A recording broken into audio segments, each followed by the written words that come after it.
Olá, eu sou o Roger Godoy, acadêmico do curso de Letras Inglês, e juntamente com os colegas Daniel Torquato, Patrícia Diogo e Vinícius Comaceto, estaremos apresentando o trabalho desenvolvido durante as práticas interdisciplinares do módulo 6, pela supervisão da tutora Caroline Dorlitz. O tema principal desse seminário são as propostas de ensino a partir da oralidade, e o nosso trabalho ficou intitulado como A Importância da Oralidade nas Aulas de Língua Inglesa. Resumindo um pouquinho o nosso trabalho, a gente encontra um cenário onde o inglês é ensinado nas escolas tradicionais, na maioria dos casos, através dos livros, das regras gramaticais, daquelas produções escritas, e se esquece muitas vezes da parte principal do idioma, que é a oralidade, onde a gente precisa colocar para fora, né? Precisa praticar tudo aquilo que a gente aprendeu. Então a gente vai discutir um pouquinho nesse trabalho sobre essa importância. Qual a importância da oralidade na hora de a gente aprender e ensinar o inglês, tá? Então a gente utilizou como referência alguns pesquisadores do assunto, como por exemplo o Marqueto, a Fabiana Donato, o John Field, a Márcia Regina Becker e a Maria Cecília Lopes. Nós temos como objetivo também compreender a base teórica que fundamenta o exercício dessas práticas orais durante o ensino do idioma e também discutir como se dá esse uso na prática. Como palavras-chave, nós temos língua inglesa, oralidade e ensino fundamental. Introdução. Sabemos o quão importante é o aprendizado de uma língua estrangeira, no caso desse estudo, a língua inglesa. Hoje, o material didático a ser encontrado na maioria das salas de aula para o ensino da língua inglesa não traz consigo o essencial para o aprendizado do aluno, em vista da comunicação geral, e se traz não é muito usado.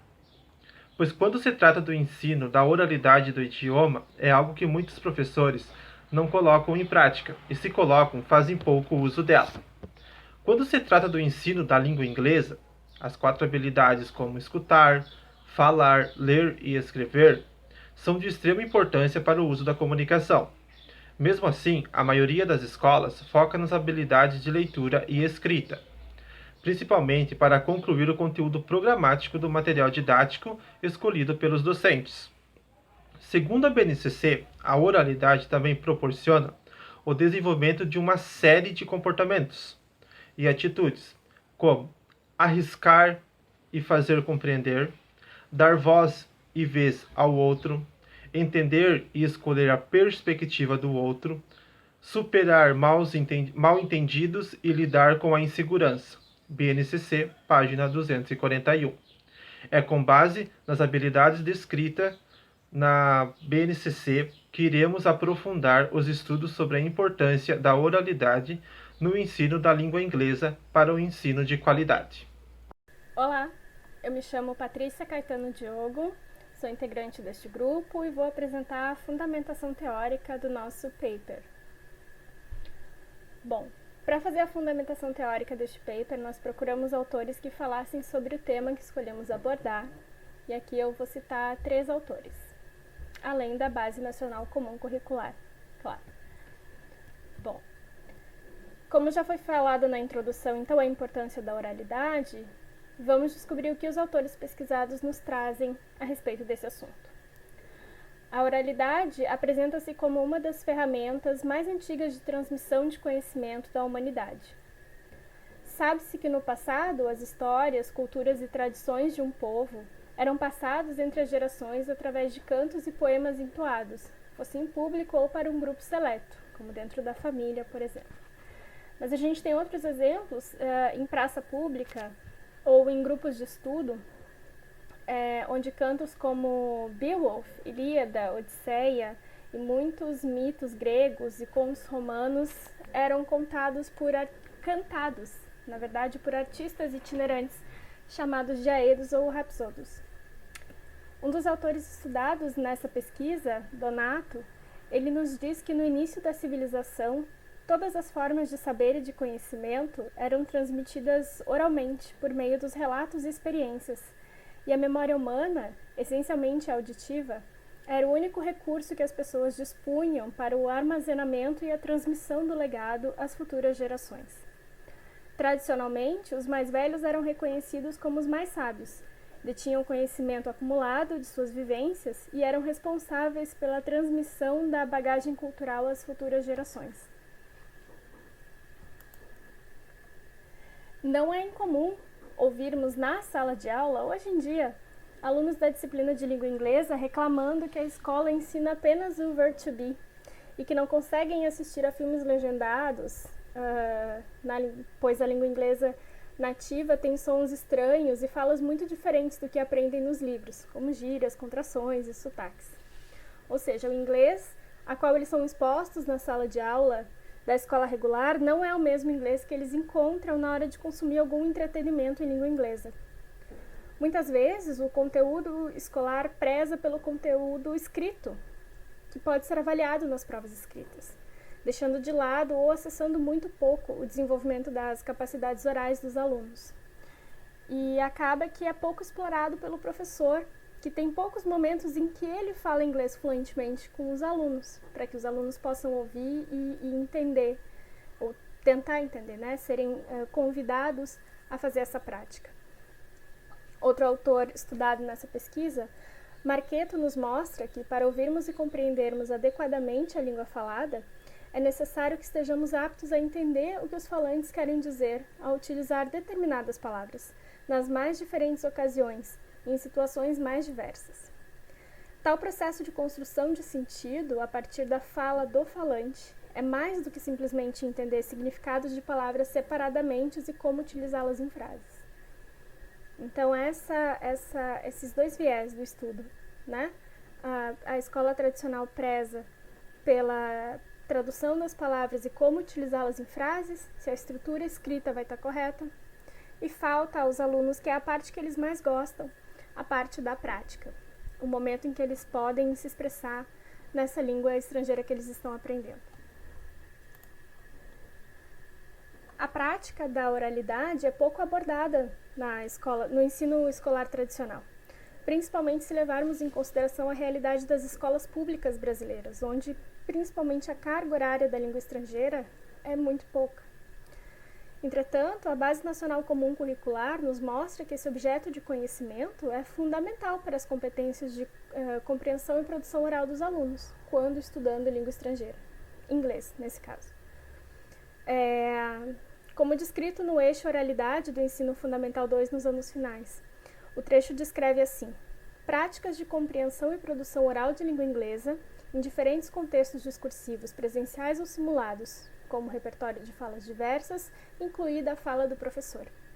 Ou seja, é estimulado que o professor fale em inglês com os alunos e também é estimulado que ele traga filmes, músicas, áudios, para que os alunos possam ser expostos à língua estrangeira sendo falada, seja pelo professor ou por nativos. Um dos autores estudados nessa pesquisa, Field, apresenta um passo a passo do planejamento da atividade para o desenvolvimento das capacidades orais. Field mostra a evolução dos planejamentos e dos objetivos da lição oral em relação ao estudo publicado anos antes, que esse descrito aqui na imagem. Esse estudo é publicado por ele mesmo, então ele atualiza o seu próprio estudo de acordo com as observações que ele vai fazendo. Na versão que vemos aqui, que Field chama de Current Format for a Listening Lesson, ou seja, o formato mais atual de uma lição de listening, Field explora cada vez mais cada parte da lição. Conforme a gente vê nessa figura, a parte do pre-listening já é melhor explorada pelo professor, onde ele estabelece o contexto e estabelece a motivação para o ato de listening, pois os alunos já estão sendo convidados a entrar no assunto e despertar o interesse no qual será ouvido. Então, há um estímulo por parte do professor, dando o vocabulário-chave antes de expor os alunos ao áudio ou ao texto lido que eles vão trabalhar. A etapa do Pre-Teach Vocabulary é mantida nessa fase, né, nesse estudo revisto pelo Field, pois ela é fundamental para a compreensão do áudio que será apresentado a seguir. Também vemos dois momentos acontecendo após isso, né? O momento do Extensive Listening, onde os alunos ouvem o áudio uma primeira vez e levantam hipóteses e suposições sobre o contexto e as atitudes do áudio, dos falantes nesse áudio, né? E após isso ocorre o intensive listening, onde o professor levanta questões e tópicos de provocação para que os alunos busquem informações durante o listening. E assim os alunos podem pedir para ouvir mais de uma vez para buscar essas informações. Assim, ao final dos áudios, os alunos já podem sugerir respostas aos questionamentos levantados pelo professor, acumulando informações mais detalhadas sobre o que foi escutado. No post-listening, já na parte mais final, a última fase que Field nos apresenta, ele coloca como opcional, mas como professores, meus colegas e eu achamos essa parte muito importante para a gente conseguir mensurar a capacidade de compreensão dos alunos, né? Field aqui coloca que nessa última fase o vocabulário ao longo do áudio é esclarecido pelo professor e os alunos podem ouvir o áudio novamente, alguns trechos e levantar discussões. E também é apresentada a transcrição do som aos alunos para a compreensão final, ou seja, os alunos começam ouvindo, mas eles podem terminar lendo o texto, né? E é proposto ainda, uma das propostas que pode ser feita para os alunos a esse final seria de a turma ler o texto para que eles possam ouvir das suas próprias vozes a repetição do inglês que eles acabaram de absorver através de um falante nativo do áudio, por exemplo. Então, a partir dessa análise de Field, podemos ver a importância do planejamento de aula e do estabelecimento claro dos objetivos da lição. Claro, sempre levando em conta o nível dos alunos, a idade e o contexto escolar em que eles se apresentam. Então, vou passar a palavra agora para o meu colega, que vai falar da metodologia. Metodologia. Então, para realizar toda essa coleta de dados que foi apresentado durante a fundamentação teórica, nós buscamos informações em sites da internet, em livros sobre o tema, em artigos científicos desenvolvidos por estudiosos da área, como, por exemplo, artigos da Fabiana Donato, John Field, a Márcia Regina Becker, a Maria Cecília Lopes e o Marqueto. Esses autores foram escolhidos por escreverem a respeito da importância da oralidade no âmbito da sala de aula, onde aqui nesse trabalho a gente deu enfoque para o ensino da língua inglesa. Nós buscamos informações também na BNCC, que é a Base Nacional Comum Curricular, a fim de compreender quais as práticas orais são exigidas em cada etapa do ensino fundamental. Depois de realizar toda essa coleta de dados, nós fizemos uma roda de conversa entre os integrantes do grupo, a fim de discutir os resultados dessa pesquisa que será abordado no próximo tópico. Resultados e discussões. Diante de tudo que foi estudado até aqui, nós podemos afirmar sim que é fundamental a importância dessas práticas orais durante as aulas de língua inglesa para que a gente possa desenvolver nos nossos alunos realmente essa habilidade de falar, de praticar o inglês como ele é no dia a dia, né? Você vai precisar falar o idioma se você quiser se comunicar. Então, para que isso ocorra de forma efetiva, a gente tem que realizar atividades que valorizem já o conhecimento prévio do aluno e também aquele momento que ele se encontra agora, aquelas habilidades linguísticas que ele se encontra no momento, tá? Então, tem que ser atividades que não sejam complexas demais, nem muito fáceis. Tem que ser atividades que sejam do nível deles, mas que ao mesmo tempo os desafiem para completar essa atividade de forma efetiva. É muito importante que para a gente planejar essas atividades, a gente tenha em mão sempre a BNCC, porque esse documento ele vai nos guiar sobre os níveis, habilidades, séries, tudo que a gente precisa saber e tudo que precisa ser trabalhado com cada etapa do ensino fundamental nas aulas de língua inglesa. Tá? Além disso, é muito importante que a gente instigue, requer dos nossos alunos uma posição de resposta na língua-alvo, tá? E nós, como professores, também devemos fazer perguntas, questionamentos, além daqueles comuns que permitam apenas respostas de sim ou não. A gente tem que exigir dos alunos que eles falem, que eles elaborem as frases utilizando a língua-alvo, utilizando tudo aquilo que a gente já viu nas aulas anteriores, e que a gente, como professor, possa auxiliar esses alunos na hora da construção oral também. Não apenas na hora de corrigir ou de fazer exercícios gramaticais, sabe? E fazer essa correção, esse auxílio de uma forma lúdica, leve, divertida, espontânea, sabe? Criando um ambiente descontraído para que eles se sintam confortáveis em falar inglês durante as aulas de língua inglesa. Então, tudo isso que a gente encontrou durante a realização dessa pesquisa, a gente considera como sendo fundamental, muito importante, durante as práticas de oralidade nas nossas aulas de língua inglesa, que com certeza levaremos para os nossos futuros planejamentos. Olá, o meu nome é Vinícius Carvalho Comaceto, eu sou acadêmico da Uniaselv, do curso de Letras Inglês. Dando continuidade à apresentação do nosso trabalho, a importância da oralidade nas aulas de língua inglesa, durante a pesquisa foi possível constatar que a oralidade ela é pouco explorada no Brasil, em detrimento das outras habilidades. Isso prejudica bastante o aluno, porque acaba repercutindo diretamente na fluência verbal dele. Também foi possível, ao longo da pesquisa, verificar a preocupação de diversos autores, educadores, na quebra desses paradigmas, apresentando aos professores, aos alunos, que isso pode ser mudado mediante um bom planejamento, né? Um planejamento das aulas, um planejamento educacional. E isso pode ser visto, inclusive, nas normas, na Base Nacional Comum Curricular. Está ali para auxiliar o professor na jornada dele de ensino. Também foi constatado que o aluno que ele tem a capacidade de se comunicar verbalmente, ele acaba se interessando mais, redobrando o ânimo dele na caminhada educacional. Muito obrigado.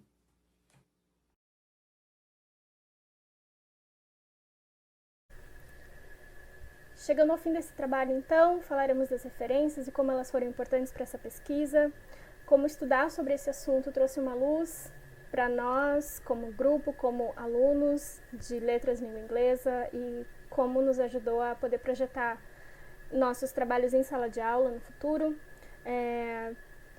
inclusive com técnicas como a preparação da lição de listening para que a gente possa usar durante o estágio curricular obrigatório ou nos primeiros momentos como profissional. Então falaremos um pouquinho das referências aqui. A gente começa com Márcia Regina Becker e a inteligibilidade da língua inglesa sobre o paradigma de língua franca, percepção de discurso de falantes de diferentes línguas maternas por brasileiros. Ou seja, o artigo da Márcia Regina Becker nos trouxe o ponto de vista dos brasileiros frente a nativos de outras línguas, e essas percepções, essas diferenças e similaridades que às vezes ocorrem, né, que faz com que a gente tenha mais facilidade ou dificuldade na hora de falar uma língua estrangeira. Temos também, do Governo Federal do Brasil, a Base Nacional Comum Curricular, que foi acessada direto no portal do MEC, e ela nos trouxe a fundamentação legal e institucional dos objetos da língua inglesa no ensino fundamental dos anos finais. Utilizamos somente essa parte, mas ela aborda desde o início até o final dos estudos. Temos também o artigo de Fabiana Juvencio Aguiar Donato. O artigo da Fabiana Donato trouxe a abordagem da oralidade em sala de aula, com reflexões de professores e resultados de abordagens. Foi muito interessante ler sobre ela, ler o artigo dela, pois traz um pouco da visão na prática do que a gente estava propondo aqui, e as questões que a gente levantou também, como a ineficiência do ensino público em relação à prática oral dos alunos. Seguimos com as referências e falamos então de John Field, foi um dos autores que eu mais gostei de estudar pessoalmente, e foi o que mais trouxe elucidação ao meu grupo também. Então, o livro de John Field, Listening in the Language Classroom, da Cambridge University Press, foi fundamental para que compreendêssemos sobre o planejamento da lição que objetiva a prática oral, as suas etapas e o que esperar dos alunos ao final. Temos também Maria Cecília Lopes. O livro da Maria Cecília Lopes, Compreensão Oral em Língua Inglesa, foi um complemento à leitura do artigo da Fabiana Donato, com mais reflexões sobre métodos e abordagens. E, por fim, a gente tem, então, o artigo de Marqueto, Compreensão Oral em Língua Inglesa via Moodle, Possibilidades e Perspectivas. Também é um trabalho de conclusão de curso da Universidade Estadual do Mato Grosso do Sul, O artigo do Marqueto ajudou a amarrar as leituras anteriores com a BNCC e como que e nos mostrar como que a gente transforma a teoria em prática. Foi excelente também o artigo dele. Com isso eu encerro a nossa apresentação. Agradeço aos meus colegas, agradeço a nossa orientadora Caroline. Obrigada.